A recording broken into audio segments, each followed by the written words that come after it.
Good morning and welcome back to the John Frederick Show. Common Sense for the Commonwealth. We're broadcasting from the nation's capital. We're live today from the annual FAIR convention, the Federation for American Immigration Reform. Hey, this is impeccable timing. The people at FAIR planned this months ago, and today is the day that the Gang of Eight in the U.S. Senate has leaked out the details of their so-called immigration reform package. We're at the Phoenix Park Hotel. We're live just a few blocks from the Capitol. The theme of this event, hold their feet to the fire as we storm our way through the Commonwealth. This is your host, John Fredericks. We're the adults in the room, so put your big boy pants on and let's go right to it. Joining us now is Texas Congressman from the 1st District, Republican, Louis Gohmert. He's in his 5th term. He serves as the vice chairman of the Judiciary Subcommittee on Crime, Terrorism, and Homeland Security. Congressman, great to have you with us here on the John Fredericks Show. Great to be with you, John. Congressman, just before we went on, you were saying how excited you were that the Gang of Eight immigration reform is finally, the details of that are coming out.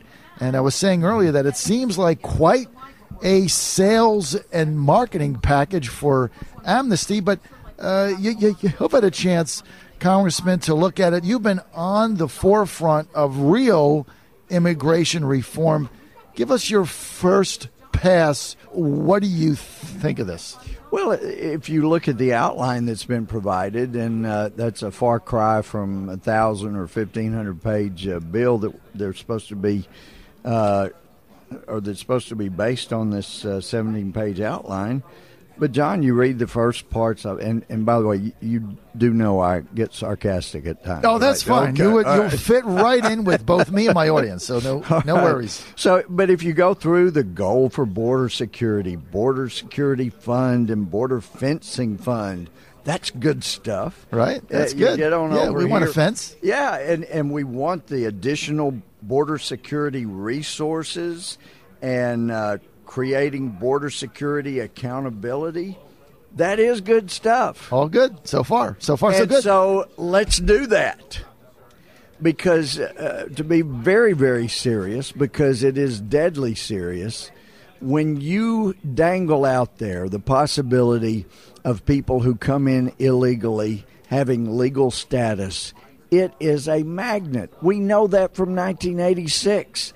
When you dangle amnesty and actually give it as was done back then, and then you don't secure the border, and you continue to say, oh, no, we're going to, president after president, both parties have said we're going to secure the border, and you don't, and then you dangle this out, you know what, we're going to just make people legal, they're going to have a path to citizenship or a path to green card, whatever kind of path.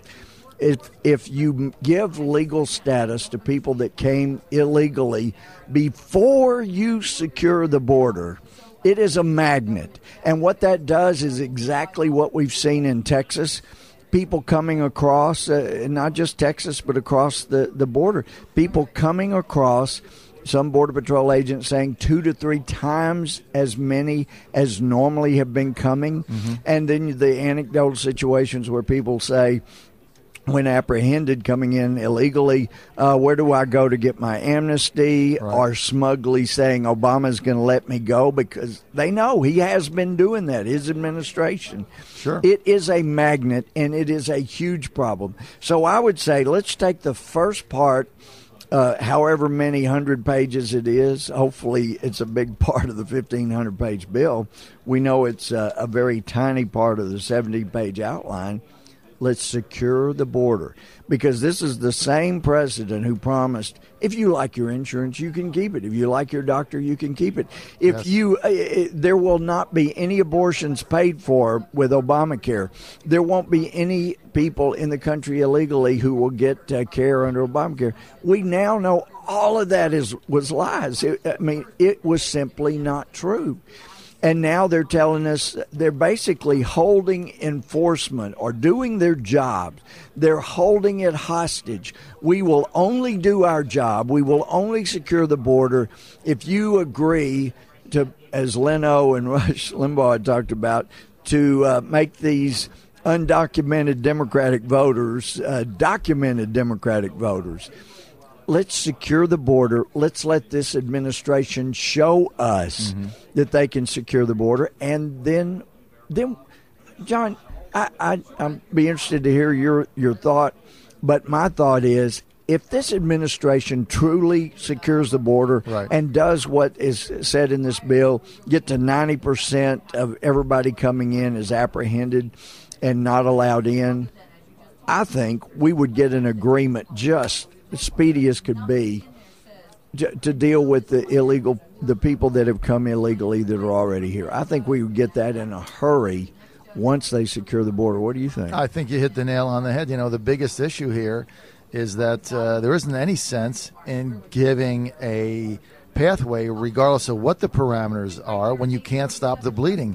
And I want to get your thoughts on this 90% objective. You know, in this summary, they said that they're not calling it amnesty. I'm going to call it amnesty. Any of the amnesty pieces that go behind it is going to be based on securing the border 90%, and this would be evaluated over a 5-year period. And if that wasn't met, there would be a commission. Well, we've already had 100 commissions. It's the same thing over and over and over. Same thing. So who's going to be on the? So now you're looking at we could be at 25%. It could be 2019. Meantime, everybody's had the pathway. Yeah, exactly. Why not do that first? I think. You know what? If you want to show that you're the good faith in a deal, you know, like if you're buying real estate, you have to put down good faith money. Right. If it's going to be you want to work out a deal, you put down the good faith money, which to me is securing the border. And once you do that, after you do that, and not until you do that, we can work out an agreement on all the rest of this stuff. But you know, they say, well, but that will be a trigger. But if what they're talking about now is you get to register with this legal status, and actually there's things like visa reform. We need some visa reform. We could go ahead and do that. Sure. We need immigration reform so that like Hispanic friends I know that have come in, you know, they say they've paid thousands of dollars to get people to help them get through the maze of trying to get legalized and come into the country legally. Nobody should have to do that. Right. I mean, we're the greatest country, most sophisticated in the world, and we can't do any better than can't even do as good as third world countries who process visas very quickly. But anyway, this legalization and legal immigration, that's on page 4 of the outline. It says individuals in unlawful status may apply to adjust their status to the legal status of registered provisional immigrant status. John, do you seriously think that once you have a registered provisional immigrant status, legal status in the country, even when this president never secures the border, that they'll ever take away the legal status? Absolutely not. No, I mean, you're Absolutely done. Absolutely not. So you have gone ahead and given somebody the real estate before they ever put any good faith money down to begin with. Well, I think, Congressman, one of the most riveting things that you said is passage of this actually is going to create a magnet to increase the numbers of people that come in here illegally rather than have the intended effect, which is the exact opposite. Think Common Sense, news time coming up on 8:52. We're with Texas Congressman Louis Gohmert. He's a Republican. He's from the 1st District, and you're on the John Frederick Show. And John, you forgot you're in Washington. No common sense here. It's not common. You know what? We do call our show Common Sense for the Commonwealth, and that's been tougher since thanks for bringing we some. go inside the Beltway. But speaking of common sense, we've only got a couple minutes, but I want to move quickly. Senator Chuck Grassley from Iowa on Tuesday night said, well, maybe Harry Reid, Pat Toomey, and Joe Manchin, maybe they don't have the 60 senators they need to go forward with the background check gun bill. What happened? No. Let's call it what Harry Reid called it twice yesterday. He called it the anti-gun bill. Right. So, John, let's call it what he calls it, the anti-gun bill. So what about the anti-gun bill? What were you asking? Well, it seemed like that anti-gun bill in the Senate had all the momentum over the weekend. Everybody was on the talk shows. They went bananas over it. You had Pat Toomey coming out for a NRA gun rating from Pennsylvania. Of course, we had many of the grieving moms and dads come up from, and our hearts go out to them. Our hearts go out to them. So it looked like that had the momentum in the U.S. Senate, but now it's stalled. What happened? Well, I think people are starting to realize the heart-wrenching victimization of the people in Sandy Hook. You know, they're being trotted out and they're asking for gun control.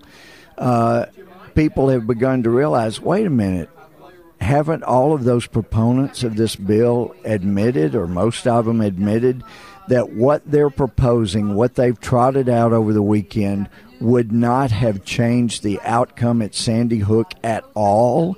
Why don't you come up with a bill that would have changed the outcome at Sandy Hook, saved those precious little tender lives, and then we'll talk about that. But don't come trotting out victims, using them politically to try to pass a bill that would not have saved their children, those heroic administrators or teachers at all. Come on, let's get real. Get us a bill that would have changed the outcome, then we'll talk about it. Speaking of taking advantage of a terrible tragedy, I want to get your thoughts on, it took about one day, but the leader of the House Democrat caucus, one of your colleagues, made the comment yesterday that perhaps the spending reductions mandated by sequestration were a reason for the tragedy that happened Monday at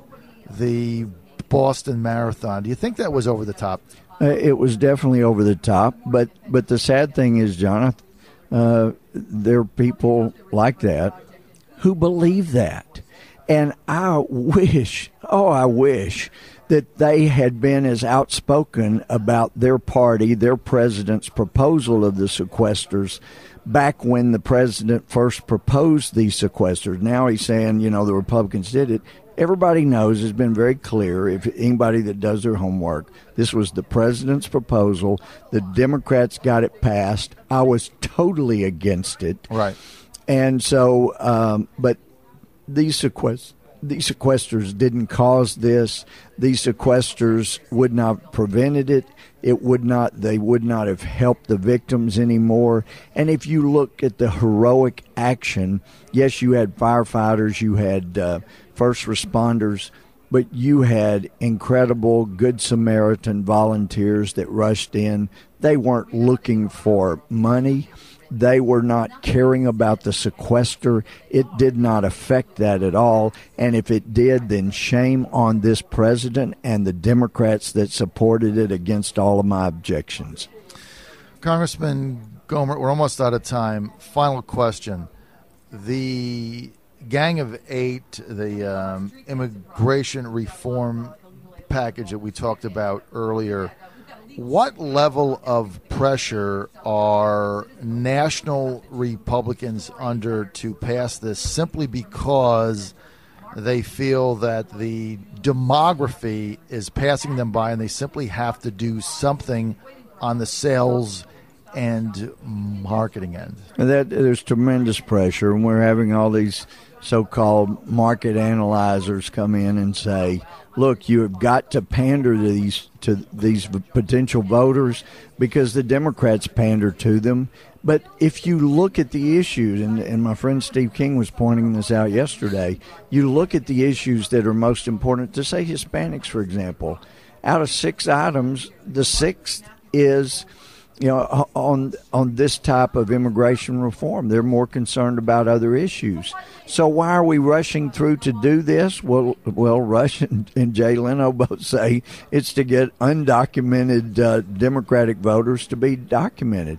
Heck, why don't we have an investigation and try to figure out instead why one minority votes nearly 100% Democrat every time. Why don't they vote Republican? Now, of course, speaking of the deceased, if you look at the dead voters nearly always vote Democrat. Why don't we have some dead voters voting Republican? It never seems to work. Why don't we get some of those? We're out of time. Congressman Louis Gohmert from the 1st District of Texas. He's a Republican. He's fighting the good fight, and we appreciate, Congressman, your time. And you're joining us today here on the John Frederick Show, Common Sense for the Commonwealth.